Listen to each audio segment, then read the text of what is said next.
ಸ್ನೇಹಿತರೆ, ಸ್ವಾಮಿ ವಿವೇಕಾನಂದ್ ಇದು ಒಂದು ಹೆಸರಲ್ಲ, ಒಂದು ಶಕ್ತಿ ಅಂದ್ರೂ ಕೂಡ ತಪ್ಪಾಗಲಾರದು. ಮೊನ್ನೆ ನನ್ನ ಹುಟ್ಟಿದ ಹಬ್ಬ ಇತ್ತು. ಆದ ಕಾರಣ ನನ್ನ ಬಾಲ್ಯ ಸ್ನೇಹಿತನೊಬ್ಬ ಈ ಸ್ವಾಮಿ ವಿವೇಕಾನಂದರಿಗೆ ಸಂಬಂಧಪಟ್ಟಂಥ ಈ ಪುಸ್ತಕನ ಉಡುಗೊರೆಯಾಗಿ ಕೊಟ್ಟು ಆತ ಬಹಳ ದಿನಗಳಾಯಿತು. ಓದಬೇಕು ಅಂದರೆ ನನಗೆ ಸಮಯ ಸಿಗ್ತಾ ಇರಲಿಲ್ಲ. ಆದರೂ ಸ್ವಾಮಿ ವಿವೇಕಾನಂದರ ಬಗ್ಗೆ ಅಲ್ಪ ಸ್ವಲ್ಪ ನನಗೆ ಗೊತ್ತಿತ್ತು. ಮೊನ್ನೆ ಸ್ವಲ್ಪ ಸಮಯ ಸಿಕ್ಕಿತ್ತು.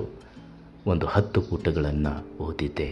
ಅವಾಗ ಅನಿಸಿತ್ತು, ಸ್ವಾಮಿ ವಿವೇಕಾನಂದರ ವ್ಯಕ್ತಿತ್ವ ಹಾಗೂ ಅವರ ಜೀವನ ಬದುಕು ಎಷ್ಟೊಂದು ನಮ್ಮ ಬದುಕಲ್ಲಿ ಪರಿಣಾಮ ಬೀಳುತ್ತೆ ಅಂತ.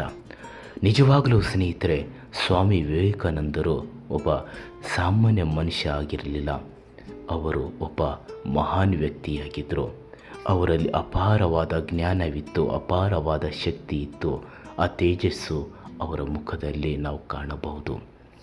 ಸ್ನೇಹಿತರೆ, ಈ ಪುಸ್ತಕದ ಕೆಲವೊಂದು ಪುಟಗಳು ಓದುವಾಗ ನನ್ನ ಜೀವನದೊಳಗಿನ ಕಷ್ಟಗಳನ್ನೇ ನಾನು ಮರೆತೇ ಬಿಟ್ಟೆ. ಆ ಕಷ್ಟಗಳನ್ನು ಆರಾಮವಾಗಿ ನಾನು ಸೋಲಿಸಬಲ್ಲೆ ಅನ್ನುವಂಥ ಆತ್ಮವಿಶ್ವಾಸ ನನ್ನೊಳಗೆ ಸೃಷ್ಟಿಯಾಗಲು ಆರಂಭಿಸಿತ್ತು. ಅವರ ಬಾಲ್ಯದ ಜೀವನ, ಬದುಕು, ಗುರು ಶಿಷ್ಯರ ಸಂಬಂಧ, ಅವರ ಹೋರಾಟ, ಅವರ ಮಾತುಗಾರಿಕೆ, ಅವರ ತೇಜಸ್ಸು, ಹೀಗೆ ಎಲ್ಲ ತರಹದ ಚಿತ್ರಣ ಈ ಪುಸ್ತಕದೊಳಗಿದೆ. ಅಲ್ಪ ಸ್ವಲ್ಪ ಓದಿದ್ದೀನಿ.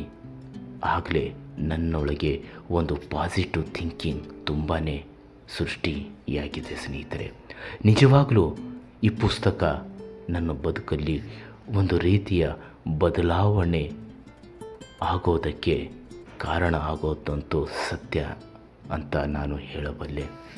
ಆ ನನ್ನ ಸ್ನೇಹಿತನಿಗೆ ನಾನು ಧನ್ಯವಾದ ಹೇಳ್ತಾ ಇದ್ದೀನಿ.